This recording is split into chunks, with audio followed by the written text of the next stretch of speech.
जय श्रीराम जय हनुमान आपण मानू एमकेडी न्यूज को स्वागत जनाऊँगी। आज हूँ जून 2 सोमवार। आजिर किसी नुआ खबर विषय जानिबा आम सहित जोड़ी रहिबापई चैनल को सब्सक्राइब करी बेल आइकन को क्लिक करंतु। आसंतु आजिर न्यूज अपडेट विषय जानिबा। प्रधानमंत्री जून 2 रे नवा दिल्ली रे अंतर्जातीय विमान परिवहन संघर 81तम वार्षिक साधारण बैठक रे जोग देबे। 42 वर्षर व्यवधान पर भारत में यह अनुष्ठित होउछि। प्रधानमंत्री विश्व विमान चलाचल सीईओ मानू संबोधित करेंगे। प्रधानमंत्री श्री नरेंद्र मोदी आज एशिया विकास बैंक अध्यक्ष श्री मासाटो कांडा को भेटिछंती। श्री मोदी कहते जे गत दशंधि मध्य भारतर द्रुत परिवर्तन अगणित लोक सशक्त करिछि एवं आमे एही यात्रा रे आहुरी गति जोड़िबा कार्य करूछु। प्रधानमंत्री एक्स रे पोस्ट करिसंती। श्री मासाटो कांडा सह एक सुंदर साक्षात होइतिला जेउथिरे आमे विभिन्न प्रसंगर दृष्टिकोण आदान प्रदान करिथिलु। गत दशंधि मध्य भारतर द्रुत परिवर्तन अगणित लोक सशक्त करिछि एवं आमे एही यात्रा रे आहुरी गति जोड़िबा काम करूछु। प्रतिरक्षा मंत्रणालय रविवार जून 1 रु 30 पर्यंत ऑपरेशन सिंदूर पर एक प्रबंध प्रतियोगिता घोषणा करिछि। मंत्रणालय पक्षर एक्स उपर एक पोस्ट रे कहा जे श्रेष्ठ 3 जन विजेता को प्रत्येक 10,000 टंका पुरस्कार दियाजिवो एवं दिल्लीर लाल किल्ला रे 78तम स्वाधीनता दिवस समारोह रे जोग देवार एक स्वतंत्र सुजोग मिलिबो। संबलपुर वीर सुरेंद्र साय स्टेडियम रे आयोजित सीएम ट्रॉफी 2025 आंत जिला चैंपियनशिप रे 4 जनर खिलाड़ी माने जोग देले। केंद्र शिक्षा मंत्री धर्मेंद्र प्रधान यहां तृणमूलरू प्रतिभा खोजिबा प्रशंसनीय पदक्षेप बोली वर्णना कले। शीतल षष्ठी अवसर रे से कृषि भवन उद्घाटन और मूर्तिका भवन परिदर्शन कले। माँ पाई गछटी अभियान रे वृक्षरोपण कले। उद्घाटनी कार्यक्रम रे अन्यान्य वरिष्ठ मंत्री माने मध्य उपस्थित थिले। रूसियार वायुसेना घाटी रे यूक्रेन पक्षर ड्रोन द्वारा बड़ धरणर आक्रमण करा जायछि। रिपोर्ट अनुसार यही आक्रमण रे 40 रु ऊर्ध्व रूसीय विमान नष्ट हो जाइछि। सोशल मीडिया रे सामना को आसीथिबा एक वीडियो रे घाटी रे पार्किंग होइथिबा अनेक विमान रु प्रबल धुआं बाहरुथिबार देखिबाकू मिलिछि। यूक्रेन उपर दूरगामी क्षेपणास्त्र निक्षेप करिबा पई रूस जे विमान सबु व्यवहार करे ताकू ही यूक्रेन टार्गेट करिथिबा कहा जाइछि। छत्तीसगढ़ सुकुमारे पुलिस को बड़ सफलता मिली। जगरगुंडा थाना अंचल रे जवान कम्पिंग ऑपरेशन समय 3 जन हाईकोर्ट माओवादी को गिरफ्त करा जायछि। सेमाने जंगल रे लुचिबा चेष्टा करुथिले। धरी पचारिबा परे माओ आग धाड़ी कमरेड बोली स्वीकार करिसंती। 3 जनक मध्यरु 2 जनक पई 8 लाख और गोटिए पई 5 लाख टंका पुरस्कार घोषित थिला। एमानको ऊपर हत्या आक्रमण सहित बहुत अभियोग रही। एमानको कोर्ट चालान करा जायछि। उत्तर पूर्व आसाम और आखपाख अंचल रे रहिथिबा लघुचाप क्षेत्र एवं अस्पष्ट हेबारे लागिछि। तथापि संपृक्त घूर्णिबलय सही अंचल उपरे रही। दक्षिण पश्चिम मौसुमी वायुर उत्तर सीमा मुंबई भवानीपाटना पुरी सैंडहेड द्वीप दे गति करुछि। फल आभ्यंतरीण ओडिशार अधिकांश स्थान रे एवं उपकूल ओडिशार जिला गुड़िकर अनेक स्थान रे हालुकारू मध्यम धरण वर्षा हो जाइछि। नवरंगपुर गंजाम मयूरभंज बरगढ़ नयागढ़ देवगढ़ नुआपड़ा और सुंदरगढ़ जिलार किछि स्थान रे प्रबलरू अति प्रबल वर्षा होइछि। आसंता काली मध्य मयूरभंज बालेश्वर और भद्रक जिले में मध्याह्न संध्या समय गोटे रु 2टी स्थान रे बिजुली घड़घड़ी सह वर्षा हेबा एणु एही 3 जिला पई येलो वार्निंग जारी होइछि। यहा परे राज्य रे पाग सुखिला रहिबो। परवर्ती 5 रु 7 दिन मध्य ओडिशार जिला गुड़े 2 रु 4 डिग्री तापमात्रा वृद्धि पाइबो। शीतल षष्ठी उपलक्षे संबलपुर रे देवदेवी विवाह उत्सव भक्ति भाव रे उद्यापित होइछि। शनिवार राति रे महादेव और माता पार्वती गठबंधन घटिथिला। एही देव विवाह देखिबा पाई दूर दूरांतरू लोक माने आसीथिले। ज्येष्ठ शुक्ल पंचमी तिथि रे गईठाल भिटा नीति और ମହାଆଳତୀ ହୋଇଥିଲା। ନନ୍ଦପଡ଼ା, ଝାଡ଼ୁଆପଡ଼ା, ମୁଦିପଡ଼ା, ବଡ଼ବଜାର ଓ ଠାକୁରପଡ଼ାର ମନ୍ଦିରର ବାବାମାନଙ୍କ ବିବାହ ଶୋଭାଯାତ୍ରା ବିଶେଷ ଆକର୍ଷଣ ଥିଲା। ଝାଡ଼ୁଆପଡ଼ାର ଲୋକନାଥ ବାବାଙ୍କ ବରଯାତ୍ରୀକୁ ମନ୍ତ୍ରୀ ସୁରେଶ ପୂଜାରୀ ଓ ତାଙ୍କ ପତ୍ନୀ ଭବ୍ୟ ସ୍ୱାଗତ କରିଥିଲେ। ମୁଦିପଡ଼ାର ହଳଦୀ କାର୍ଯ୍ୟକ୍ରମରେ ବିଧାୟକ ଜୟନାରାୟଣ ମିଶ୍ର ମହିଳାମାନଙ୍କ ସହ ନାଚୁଥିବାର ଦୃଶ୍ୟ ଆକର୍ଷଣ କେନ୍ଦ୍ର ଥିଲା।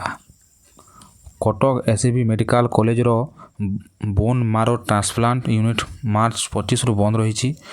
ମରାମତି ଆଳ ଓ ପ୍ରଫେସର ଅଭାବରୁ ଏହାକୁ ବନ୍ଦ କରାଯାଇଛି।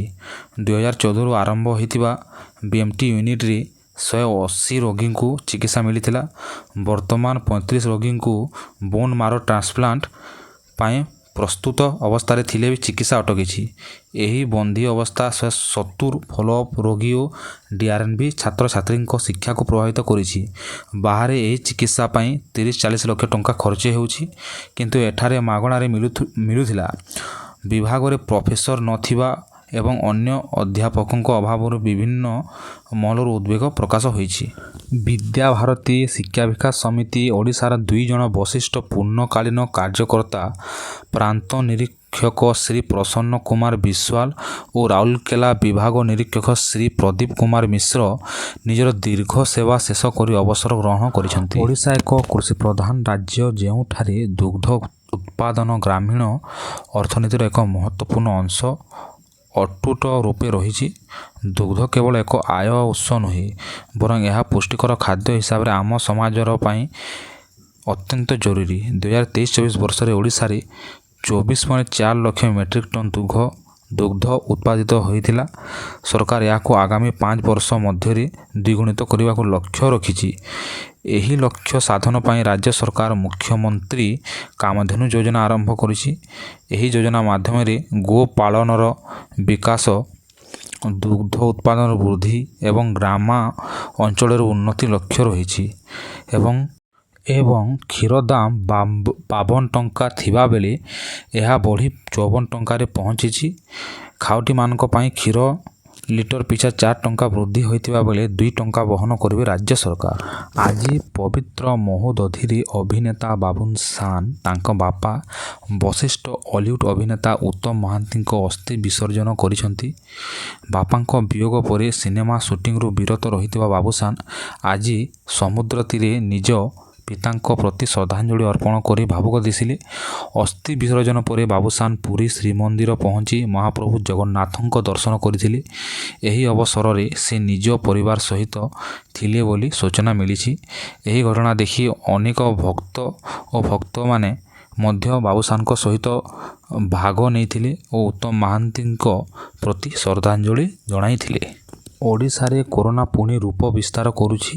ରାଜ୍ୟରେ ନୂଆ 3 ଜଣ କୋଭିଡ୍-19 ପଜିଟିଭ୍ ଚିହ୍ନଟ ହୋଇଛନ୍ତି। ଏହା ସହିତ ଆକ୍ରାନ୍ତଙ୍କ ସଂଖ୍ୟା 8ରୁ ବୃଦ୍ଧି ପାଇ 11 ଜଣକୁ ଅଟକିଛି।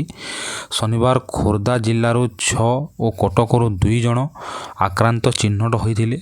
ରାଜ୍ୟରେ ପ୍ରଥମ କୋଭିଡ୍ ଆକ୍ରାନ୍ତ 22 ମେ ତାରିଖରେ ଭୁବନେଶ୍ୱରରେ ଚିହ୍ନଟ ହୋଇଥିଲେ, ଯିଏ ଦିଲ୍ଲୀରୁ ଫେରିଥିଲେ ଓ ଏକ ଘରୋଇ ହସ୍ପିଟାଲରେ ଚିକିତ୍ସାଧୀନ ଥିଲେ। ସ୍ୱାସ୍ଥ୍ୟ ବିଭାଗ ପକ୍ଷରୁ ଏହି ସମସ୍ତ ସୂଚନା ଦିଆଯାଇଛି। ପୁରୀରେ ଥିବା ଶ୍ରୀଜଗନ୍ନାଥ ମନ୍ଦିରର ଡ୍ରୋନ୍ ଭିଡ଼ିଓ ପୁଣିଥରେ ଭାଇରାଲ ହୋଇଛି। ଏହି ଭିଡ଼ିଓ ଷ୍ଟୋରି ବାଇ ନାରୁ ଗୋପାଳ ନାମକ ଏକ ଆକାଉଣ୍ଟରୁ ପୋଷ୍ଟ କରାଯାଇଛି।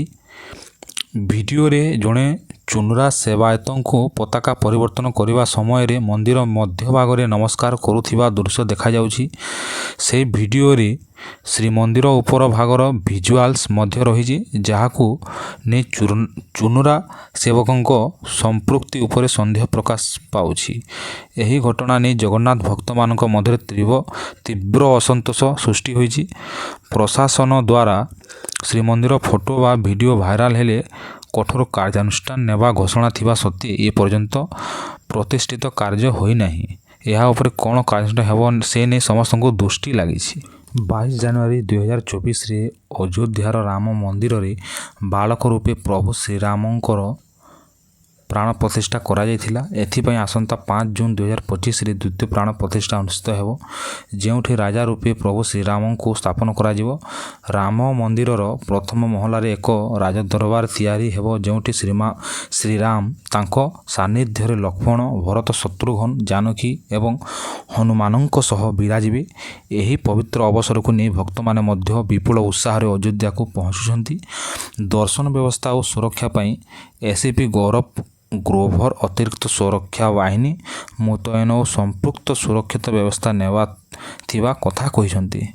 ଶନିବାର ଉତ୍ତର ସିକିମରେ ହୋଇଥିବା ନିରନ୍ତର ବର୍ଷାର ଫଳରେ ବହୁ ସ୍ଥାନରେ ଭୂସ୍ଖଳନ ଘଟିଛି। ଏଥିରେ ଅନେକ ରାସ୍ତା ବନ୍ଦ ହୋଇଯାଇଛି ଓ ଲାଚେନ ଏବଂ ଲାଚୁଙ୍ଗରେ ମୋଟ 1500 ପର୍ଯ୍ୟଟକ ଫସିଛନ୍ତି। ଏଥିରେ ଓଡ଼ିଶା, ତ୍ରିପୁରା ଓ ଉତ୍ତରପ୍ରଦେଶରେ ପର୍ଯ୍ୟଟକ ଅଛନ୍ତି। ମଙ୍ଗନ ଜିଲ୍ଲାରେ ଗୋଟିଏ ପର୍ଯ୍ୟଟକ ଗାଡ଼ି ତିସ୍ତା ନଦୀରେ ବୁଡ଼ିଯିବା ଘଟଣାରେ ଜଣେ ମୃତ, 2 ଜଣ ଗୁରୁତର ଆହତ ଓ 8 ଜଣ ନିଖୋଜ ଥିବା ଖବର ମିଳିଛି। ଦୁର୍ଘଟଣାସ୍ଥଳରୁ 4ଟି ପରିଚୟପତ୍ର ଓ 6ଟି ମୋବାଇଲ ଉଦ୍ଧାର ହୋଇଛି। ଭୂସ୍ଖଳନ ଫଳରେ ବିଦ୍ୟୁତ୍ ସେବା ବନ୍ଦ ହୋଇଥିଲା, ଯାହା ପରେ ପୁନଃ ସ୍ଥାପିତ ହୋଇଛି ଓ ମୋବାଇଲ ନେଟୱାର୍କ ମଧ୍ୟ ଚାଲୁ ହୋଇଛି। ପ୍ରଶାସନ ପର୍ଯ୍ୟଟକଙ୍କୁ ହୋଟେଲରେ ରହିଥିବା ପରାମର୍ଶ ଦେଇଛି ଓ ଜଳ ଯୋଗାଣ ଚେଷ୍ଟା ଚାଲିଛି। ସିଙ୍ଗାପୁର ଓପନ୍ ବ୍ୟାଡମିଣ୍ଟନରେ ଭାରତୀୟ ପୁରୁଷ ଡବଲ୍ସ ଯୋଡ଼ି ସାତ୍ୱିକ ସାଇରାଜ, ରଙ୍କିରେଡ୍ଡି ଓ ଚିରାଗ ସେଟ୍ଟି ସେମିଫାଇନାଲରୁ ବିଦାୟ ନେଇଛନ୍ତି। ସେମାନେ ମାଲେସିଆର ତୃତୀୟ ସିଡ୍ ଆରୋନ୍ ଚିଆ ଓ ସୋହ ୱି-ଇକ୍ ବିପକ୍ଷରେ 21-19, 10-21, 18-21 ଗେମ୍ରେ ପରାଜିତ ହୋଇଥିଲେ। ପ୍ରଥମ ଗେମ୍ରେ ଭାରତୀୟ ଯୋଡ଼ି ଜିତିଥିଲେ, କିନ୍ତୁ ଦ୍ୱିତୀୟ ଓ ତୃତୀୟ ଗେମ୍ରେ ମାଲେସିଆ ଯୋଡ଼ି ଶକ୍ତିଶାଳୀ ଖେଳ ପ୍ରଦର୍ଶନ କରି ବିଜୟ ହାସଲ କରିଥିଲେ। ଖୁବ୍ ଶୀଘ୍ର କର୍ମଚାରୀ ଭବିଷ୍ୟନିଧି ସଂଗଠନ (ଇପିଏଫ୍ଓ) ଉପଭୋକ୍ତାମାନେ ୟୁପିଆଇ ଏବଂ ଏଟିଏମ୍ର ମାଧ୍ୟମରେ ସିଧାସଳଖ ଭାବେ ପିଏଫ୍ ଟଙ୍କା ଉଠାଇ ପାରିବେ। ଇପିଏଫ୍ଓ 3.0 ଯୋଜନା ଅନୁସାରେ ଖାତାଧାରୀମାନଙ୍କୁ ଉଠାଣ କାର୍ଯ୍ୟ ଦିଆଯିବ, ଯାହା ବ୍ୟାଙ୍କ ଏଟିଏମ୍ କାର୍ଡ଼ ଭଳି କାମ କରିବ। ଏହି କାର୍ଡ଼ ଦ୍ୱାରା ଏକ ନିର୍ଦ୍ଦିଷ୍ଟ ରାଶି ଉଠାଯିବ, ଯାହା ଆପାତକାଳୀନ ଆବଶ୍ୟକତା ପୂରଣରେ ସାହାଯ୍ୟକାରୀ ହେବ। ଅବସର ପରେ ବି ଖାତାରେ ପର୍ଯ୍ୟାପ୍ତ ଟଙ୍କା ରହିବ। ତୈଳ ମାର୍କେଟିଂ କମ୍ପାନୀମାନେ 19 କିଲୋ ବାଣିଜ୍ୟିକ ଏଲ୍‌ପିଜି ସିଲିଣ୍ଡର ଦର 24 ଟଙ୍କା କମାଇଛନ୍ତି। ଏହି ନୂଆ ଦର 1 ଜୁନ୍‌ରୁ ଲାଗୁ ହୋଇଛି। ଏହାପରେ ଦିଲ୍ଲୀରେ ଏଲ୍‌ପିଜି ସିଲିଣ୍ଡର ଦାମ 1723 ଟଙ୍କା 50 ପଇସା ହ୍ରାସ ପାଇଛି। ଏପ୍ରିଲ ଓ ମେ ମାସରେ ମଧ୍ୟ ବ୍ୟବସାୟିକ ଏଲ୍‌ପିଜି ଦର କ୍ରମଶଃ 41 ଓ 14 ଟଙ୍କା 50 ପଇସା କମିଥିଲା। ଅନ୍ତର୍ଜାତୀୟ ବଜାରରେ ଦାମ ପରିବର୍ତ୍ତନ ଦେଖି ଦର ସଂଶୋଧନ କରାଯାଉଛି। ଘରୋଇ ବ୍ୟବହାର ପାଇଁ ଏଲ୍‌ପିଜି ସିଲିଣ୍ଡର ଦାମ ଏଥର ଅପରିବର୍ତ୍ତିତ ରହିଛି। ଆଜି ପାଇଁ ଏତିକି। ଯଦି ଆପଣମାନଙ୍କୁ ଏହି ନ୍ୟୁଜ୍ ଅପଡେଟ୍ଟି ଆପଣଙ୍କୁ ଭଲ ଲାଗିଛି, ତାହେଲେ ଲାଇକ୍, ସେୟାର, କମେଣ୍ଟ କରିବେ। ଜୟ ଶ୍ରୀରାମ, ଜୟ ହନୁମାନ।